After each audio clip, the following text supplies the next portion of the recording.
Israel is intensifying its strikes on Lebanon despite agreeing to a US-brokered ceasefire. Prime Minister Benjamin Netanyahu says his military is now operating with, quote, large forces on the ground and taking control of strategic areas.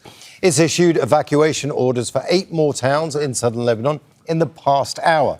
Earlier, strikes hit Nabatieh and the town of Mashghara, where at least 11 people were killed, including 2 children. More than 3,000 people have been killed across Lebanon since March. Under my direction and that of the Minister of Defence, together with the Chief of Staff, we're intensifying our operations in Lebanon. With large IDF forces on the ground and control over key areas, we are fortifying the security zone to protect the northern communities. At the same time, we're mobilising a massive national effort to develop creative and innovative solutions against explosive drones.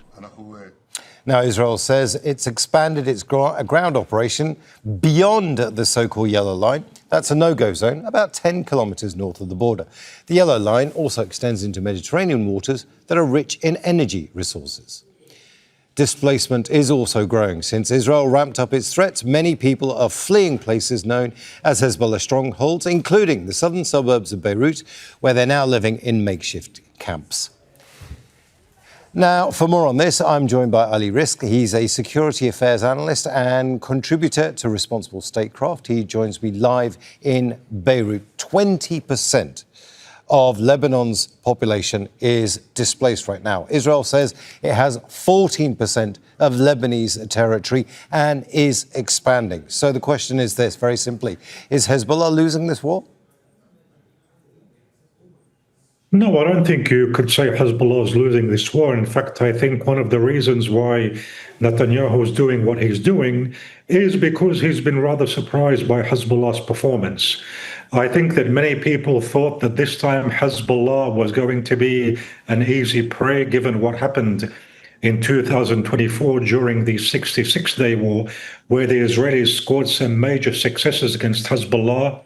But it turned out to be quite surprising this time, and I think that's why Netanyahu is being forced to intensify the operation, because there's a lot of criticism, by the way, from northern settlers, from rival politicians.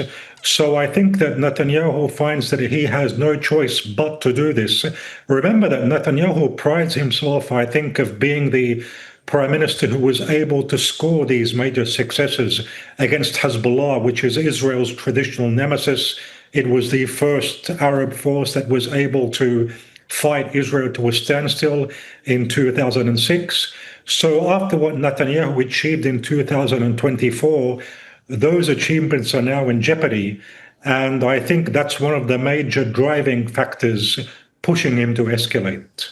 Now, Ali, Israel does have a weapon here that is beyond just the war. It's the displacement crisis in Lebanon. Like I say, 20%, more than 1 million people are displaced right now. At what point does that become a Lebanese crisis that forces pressure on Hezbollah? That is one of the Israeli objectives, to make Hezbollah supporters turn against it. But I don't think that will be successful in any way whatsoever. I think that first and foremost, it's about security. There was, by the way, a recent opinion poll which was held, and that opinion poll revealed that 88% of the Shias, Lebanese Shias, do not support the disarmament of Hezbollah. So that goes a long way in telling you where the traditional or where the core supporters of Hezbollah stand. And I think it's actually the opposite. The more the Israelis continue with this bombardment without the Lebanese state taking up the role which it should take in protecting or in taking any action, the more the Lebanese Shias are going to see Hezbollah as their only refuge. And so I don't think that this, if that's one of the Israeli objectives, I don't think it's going to succeed. But if it is the way you say it is, then, Hezbollah is going to do what it wants to do, what it has to do to survive, to try and give the Israelis a run for their money in the south. But this is all going on as negotiations are taking place in DC between the Lebanese government and the Israelis. Now, those negotiations, despite the fact that Hezbollah says we the Lebanese government shouldn't be negotiating, those negotiations will eventually have an impact on Hezbollah, right?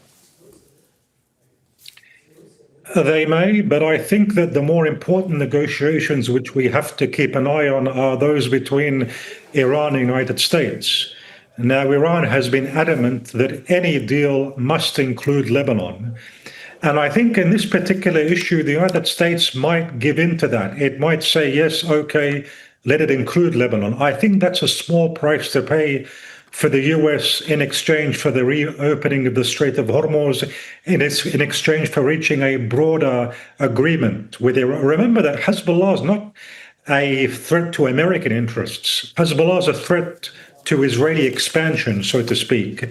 So I think that this might be a bargain which the Americans may, I emphasize may, take up. If that means that they will solve the economic issues, that means the reopening of the Strait of Hormuz, the oil prices decreasing, addressing all those issues, Lebanon is a small price to pay for the Americans. And I think, by the way, that's something which Hezbollah is banking on. Hezbollah is banking on that adamant Iranian stance with the Americans. And I think that it knows that might be the determinant factor more than what happens between the Lebanese and the Israelis. Ali Rizk, thank you so much for your thoughts.